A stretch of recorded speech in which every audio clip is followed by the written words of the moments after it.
Well, I come from Newcastle, and in Newcastle I loved music, always have done, always since I was little. My mum and dad were playing their Motown records and I was singing along like a cheesy little kid.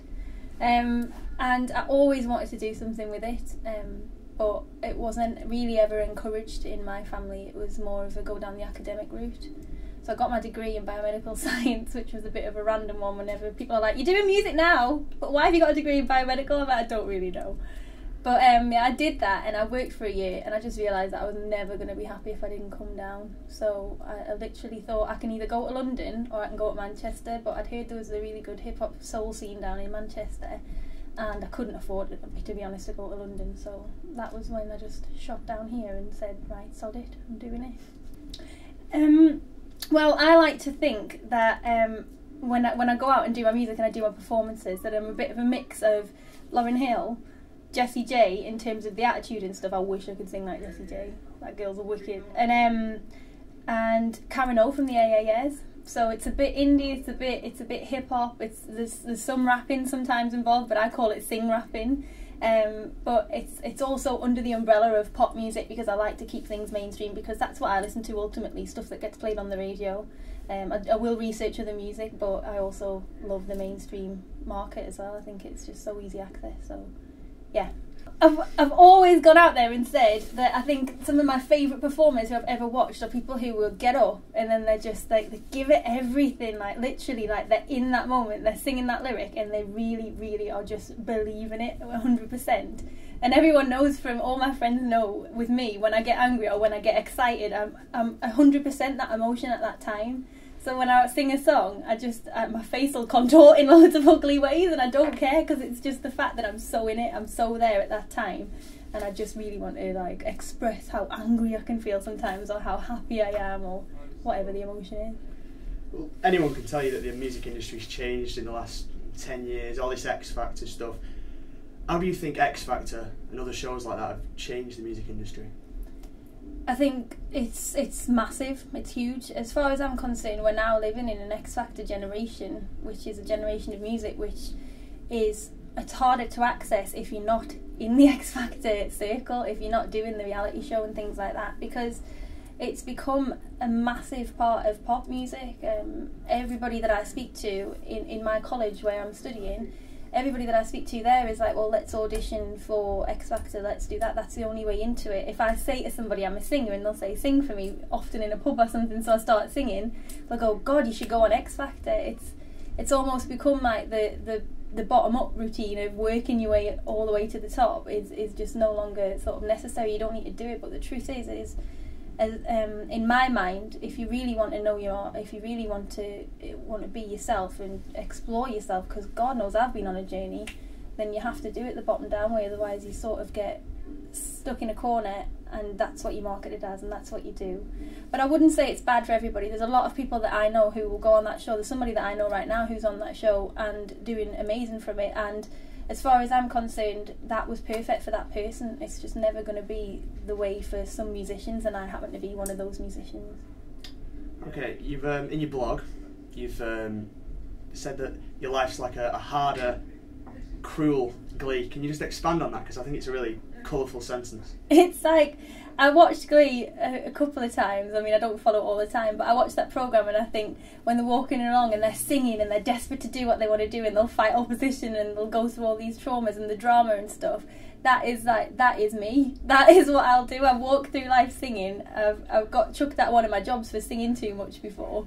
Got a warning from them, and then as well I've just walk around all the time, and if something affects me, I'll write a song about it. And that's very much what they do. They'll be in a moment and somebody's done something, then they walk off and start singing these show tunes to it, and it's all so dramatic and stuff like that. But life isn't Glee. Life just never will be Glee. You don't get in a group and sing songs, and it's not a TV show. That's what everybody knows, but it's partly why we like watching them, isn't it? Because it makes things out to be nice, and you get your hard blows and you get your hard deals, and you just got to get on with it. And there's no path that's easy, I think, in this business. It would be really nice though, wouldn't it? It would be. So, obviously, just being a musician, as you said in your blog, it isn't enough anymore. No. You called yourself a tool, which I think is a bit harsh, but you know, you're your own worst critic, I guess. But with things like social media having a big effect now, how much do you think things like blogs will move this industry forward? You know, I think it's literally what I call now a digital nation, and I'm trying to keep up with it. I think the generation that's coming now, the younger generation, they're completely on top of it because they've grown up with it, and I think everything's gone digital. There's a lot of things that I think would be better if they weren't digital, but it's also an there's no doubt about the fact that we've got access to the World Wide Web, and you can put one thing up and the whole world sees it, benefits you as a musician. But you know, I think that doing things like blogs and stuff like that, for me, it's a personal touch as well. It's the fact that I can speak to people and tell them exactly what's going on and what I've been doing, and sometimes the funny things that have happened, sometimes the awful things that have happened, and sometimes the great things that are happening, and let them know on a day-to-day basis what's going on. Stuff like Twitter is great for that because it's an in-the-moment update, and you can say, I'm having lunch with so-and-so, and people will read that and they'll go, oh God, she's having lunch with so-and-so, and then your word spread. So it's just a great way of everybody keeping in contact with everybody. And when you're a musician and you've got a fan base that you want to keep in contact with, and you want to talk to, and you want to be interactive with, and you don't have the time to spread yourself around and go and see everybody, for me, that it doesn't get better than just being able to post something up online, and that's it. You've connected with your audience straight away. Speaking of just posting things up online, obviously you've got the Ed Sheeran cover. Tell us about your interpretation of it and what you've done to it.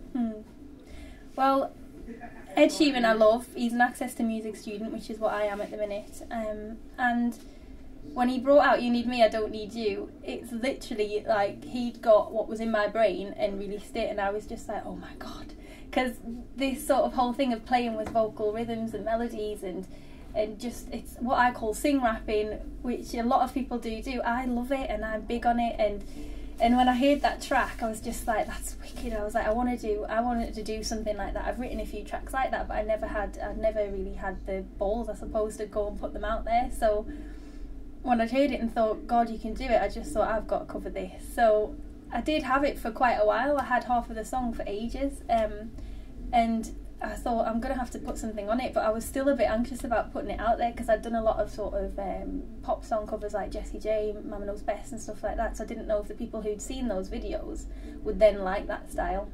So I wrote it, and then I showed half of it, the half that I'd written, to my friends, and they were like, you've got to put that up there. So I was like, right, okay, I'm on it then. So literally that day that I posted up that video, wrote the rest of the lyrics. They're all tucked under the laptop. I think you can see them because I was recording it, sat on my bedroom floor trying to remember the lyrics and looking down because there's so many words and it's so fast, and obviously I'd just finished writing it. And yeah, it was just something that I think it showed a different side of me. It showed where I want to be, really. It showed what sort of variation I've got and the music that I have listened to and where I've come from, and I love Ed as well. So yeah, it was a great cover to do for me. Speaking of artists, you mentioned Fella. His soulful dubstep, it was really entwined with what you're doing. How would you feel if you got to work with him? Oh God, that would be unbelievable. I've literally came across him a few days ago, and this is from doing my music research, my new music research, and Fella or Fela, I'm not sure how you pronounce it. He's within a matter of hearing 2 or 3 of his songs, immediately become one of my big inspirations at the moment. So in order to touch somebody like that, that's what every musician's dreams that they can do. Someone will hear a song and get touched by it and think, I'm going to follow this person. So now I want to follow him, I want to go out there, I want to know what he's doing. I've looked to see where his gigs are and stuff like that. I was like, damn, he's already been in Manchester and stuff like this. So that's what you want to do with an artist, and if somebody can do that to you, if somebody can make you feel like you want to be part of their music and follow it all the way through, then to work with them, that would just be the biggest honour in the world. So one can hope. I know exactly what you mean. It's pretty good stuff, isn't it? Yeah, it's amazing. It's so chilled out. It's just chilled out. That's the word. Works brilliantly with the vocals as well, the smooth vocals and stuff. It's just genius. Right, so obviously you've mentioned that over the summer you were made homeless. Yeah. How did that come about, and where did you go from there? Well, coming down from Newcastle, I didn't really have much money, and I knew that it was going to be tough, and my parents said they'd support what I was doing even though they were opposed to me leaving my job and things, but that I'd have to make an income from what I was doing. And as anybody who's done it before will tell you, the income isn't reliable. When you're a live musician, you don't know when you're going to get a gig, and when you're not going to have a gig, and you don't know if it's going to be paid or unpaid. Some gigs you just got to do for pennies or sometimes nothing. And the way it was this summer was just that I couldn't afford to keep the house that I was living in, and I couldn't afford to find another one.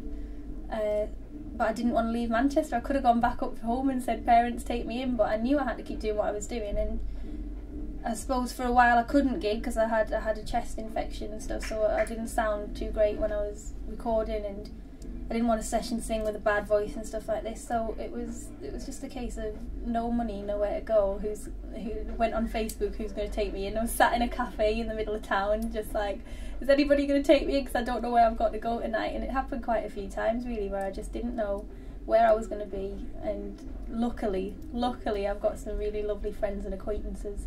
So I was constantly just turning up to people's houses and something else was going down, and they'd be like, come on in, and they could see I was down, so they'd put on a film or a comedy, or they'd show me all these different videos. It's an adventure. Okay, so what would your advice be to anyone who's trying to get into this industry? I think it's do everything and anything you can. Obviously you've got to be a little bit clever about it and know your market. But you've also got to follow your heart 100%, which sounds cheesy, but it's true, because if you're doing something that you don't really love, or you're doing something that you're just doing for convenience, you're gonna tire, and you've got to have your heart in it, because if you're not doing it for yourself, then who are you going to do it for when it gets really tough? So always be true to yourself if you can.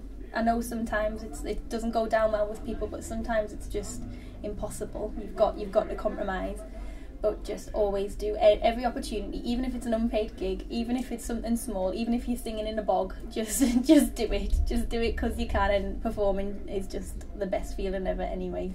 It's my life is like a musical, is what I say, because now, since I've come down to Manchester, I didn't expect things to kick off the way that they did, and I got so many opportunities so fast, and grateful for everything, but it meant that I met so many musicians so quickly as well. Started working with loads of people, ended up becoming best friends with loads of them, and now the majority of people that I hang around with come round are either musicians, or they're singers, or they're songwriters, or they're producers. So constantly, if we're gathering round, there's musicians, and it's all musicians, and everyone starts songwriting, and everyone's doing something, and everyone's got something to show somebody else, and people work together, and we'll literally be sat there, and this is why we say it's like a bad version of Glee, because we'll be sat there and we'll have had a few drinks on a Friday night or something like that, when we're all just getting together to chill, and then all of a sudden someone picks up a guitar, and that's it for the rest of the night. We're all just sat there playing music. I wake up in the morning, and then there'll be a songwriting session in the other room, and you just walk in and you're like, right, let's get involved, and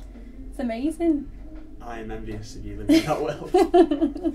So right, so you've got some promo gigs coming up. Tell us about them. Well, I'm doing loads of open mics around Manchester, just because we've got a few new tracks that we want to promote.